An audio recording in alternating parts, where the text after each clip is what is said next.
कैसे छिपा था राजमहल की दीवारों के पीछे तंत्र मंत्र का साया? आखिर क्यों छुपा है राजमहल के अंधेरे में वह भयानक सच? राजकुमारी आन्या का जीवन रेशम के धागों और चंदन की सुगंध से बुना गया था। राजमहल की ऊंची दीवारों के भीतर उसने सुख शांति और अपने प्रतिष्ठित पिता महाराज विक्रम के असीम स्नेह के साए में 16 वर्ष बिताए थे। महाराज विक्रम अपने न्याय, वीरता और प्रजा के प्रति समर्पण के लिए दूर दूर तक जाने जाते थे। उनका राज्य समृद्ध था और उनकी प्रजा उन्हें ईश्वर का रूप मानती थी। आन्या अपनी माँ महारानी मालती की स्मृति को सहेज कर रखती थी, जिनका निधन कई साल पहले एक रहस्यमयी बीमारी से हो गया था। माँ की याद एक मीठे दर्द की तरह थी, जिसने उसके बचपन पर एक कोमल उदासी की चादर डाल दी थी। लेकिन पिता के प्यार ने उस कमी को बहुत हद तक भर दिया था। राजकुमारी के 17वें जन्मदिन की तैयारियां चल रही थीं। इसी दौरान महल के एक पुराने पंख की सफाई करते समय, जहां उसकी माँ के निजी कक्ष थे, आन्या को एक संदूक मिला। यह संदूक उसकी माँ का था, जिसे महाराज ने कभी खोलने की अनुमति नहीं दी थी।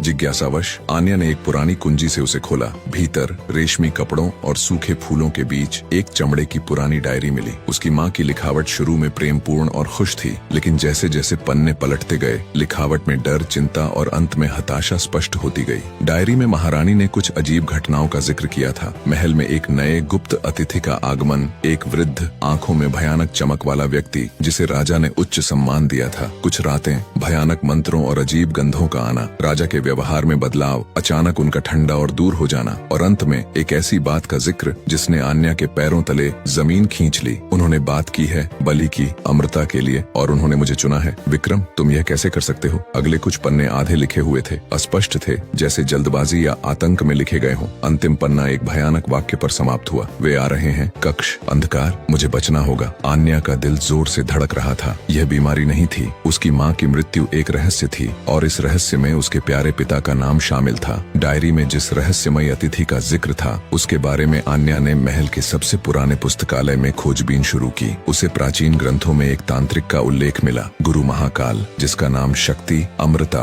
और भयानक अनुष्ठानों से जुड़ा था। कहा जाता था कि वह मृत्यु को धोखा देने के लिए आत्माओं की बलि लेता था। जैसे जैसे आन्या ने और गहराई से खोज की, उसे महल की नींव में छुपी एक गुप्त सुरंग का पता चला, जो एक छिपे हुए कक्ष की ओर जाती थी। ये कक्ष डायरी में वर्णित भयानक गंधों और मंत्रों से मेल खाता था। यह कोई साधारण कक्ष नहीं था, यह एक अनुष्ठान स्थल था। दीवारों पर जटिल, भयावह प्रतीक खुदे हुए थे, और केंद्र में एक वेदी थी जिस पर सूखे रक्त के निशान थे। यहाँ उसे एक और वस्तु मिली, एक टूटा हुआ ताबीज जो उसकी माँ पहनती थी, और पास ही एक छोटा कीमती कंघी का टुकड़ा जो केवल रानी के निजी सामान में हो सकता था। सत्य का भयानक चेहरा उसके सामने आ गया। उसकी माँ को बीमारी नहीं थी, बल्कि उसे बलि चढ़ाया गया था, और यह सब उसके पिता ने किया था। अमृता की प्यास में उस तांत्रिक गुरु महाकाल के साथ मिलकर आन्या की दुनिया बिखर गई। वह आदमी जिसे वह पूजती थी, जो उसके लिए सुरक्षा और प्यार का प्रतीक था, वह उसकी माँ का हत्यारा और एक राक्षसी अनुष्ठान का हिस्सा था। डर और अविश्वास की एक ठंडी लहर उसके रोम रोम में दौड़ी, लेकिन डर के साथ ही एक गहरा ज्वलंत गुस्सा भी उठा।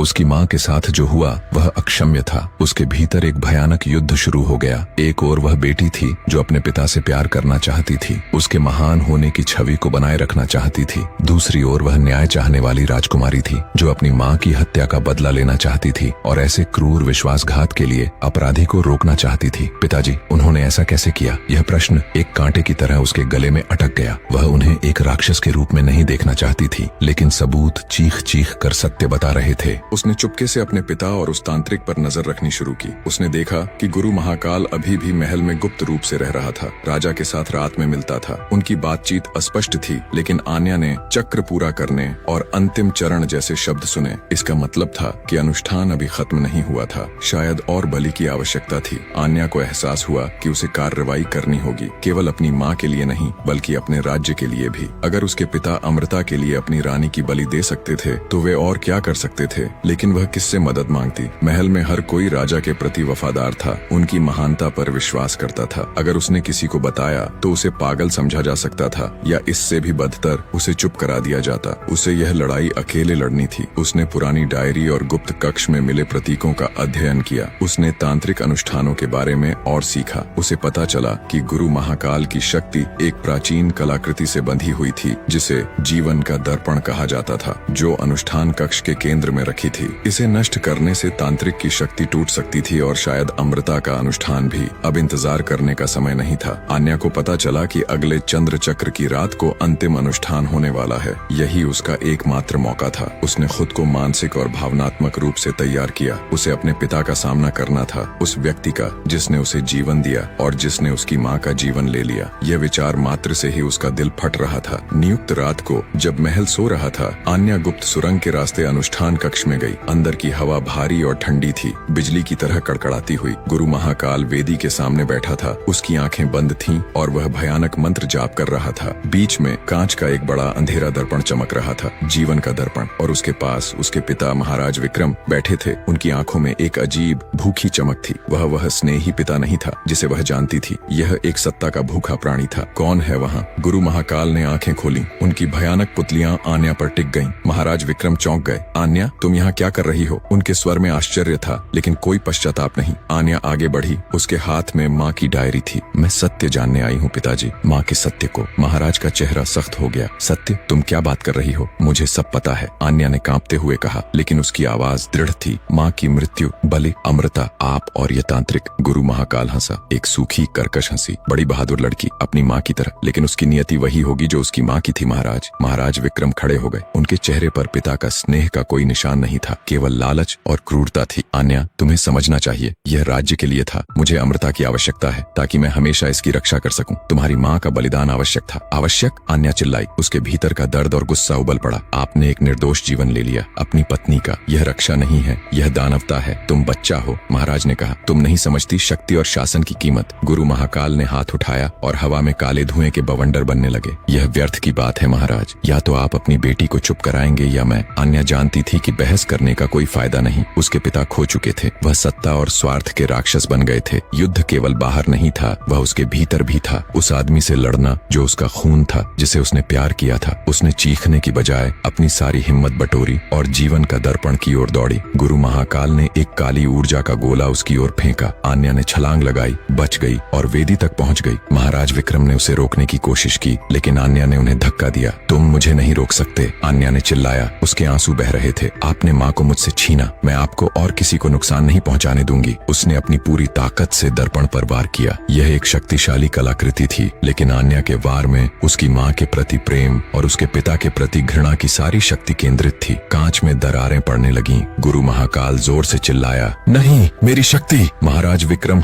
लेकिन बहुत देर हो चुकी थी। एक भयानक विस्फोट हुआ। कांच के टुकड़े चारों ओर बिखर गए। अनुष्ठान कक्ष तेज रोशनी और फिर घने अंधेरे से भर गया। एक चीख सुनाई दी, गुरु महाकाल की। जब आन्या अपनी आंखों से अंधेरा हटाकर उठी तो उसने देखा कि अनुष्ठान कक्ष खंडहर बन गया था। जीवन का दर्पण टूट चुका था। गुरु महाकाल एक राख के ढेर में बदल गया था। उसकी शक्ति पूरी तरह समाप्त हो गई थी और महाराज विक्रम वे वेदी के पास लेटे थे। उनके चेहरे पर सदमा और वृद्धावस्था के निशान थे। अमृता का अनुष्ठान टूट गया था और समय ने उन पर अपनी पकड़ बना ली थी। उन्होंने आन्या की ओर देखा। उनकी आंखें अब लालच से नहीं भरी थीं, बल्कि एक भयानक थकी हुई खालीपन से। आन्या, उन्होंने फुसफुसाया। आन्या उनकी ओर भागी नहीं। दर्द अभी भी बहुत ताजा था। वह अपनी माँ के हत्यारे को गले नहीं लगा सकती थी, भले ही वह उसका पिता हो। सत्य उजागर हो गया था। आन्या ने अपने भीतर के युद्ध को जीत लिया था। उसने पिता के प्रति अपने प्रेम पर न्याय और कर्तव्य को चुना था। उसने डर पर हिम्मत को चुना था। लेकिन जीत की कीमत बहुत भारी थी। उसने न केवल अपने पिता को खोया था, बल्कि उस महान राजा की छवि को भी, जो उसने अपने जीवन भर देखा था। राजमहल में सूर्योदय हुआ। अब आन्या को अपने राज्य का सामना करना था। उसे बताना था कि प्रतिष्ठित महाराज विक्रम एक हत्यारे और विश्वासघाती थे। यह एक और युद्ध था जो दरबार और प्रजा के साथ लड़ा जाना था। लेकिन अनुष्ठान कक्ष के अंधेरे में, जहां उसने अपने ही खून से लड़ाई लड़ी थी, आन्या जानती थी कि वह भोली राजकुमारी नहीं रही। वह एक रानी के रूप में उभरती, जिसके दिल पर गहरे घाव थे, लेकिन जिसके भीतर की आग सत्य और न्याय के लिए हमेशा जलती रहेगी। भले ही दुश्मन का चेहरा कितना भी परिचित क्यों न हो। अंधकार का दर्पण टूट गया था, लेकिन उसका प्रतिबिंब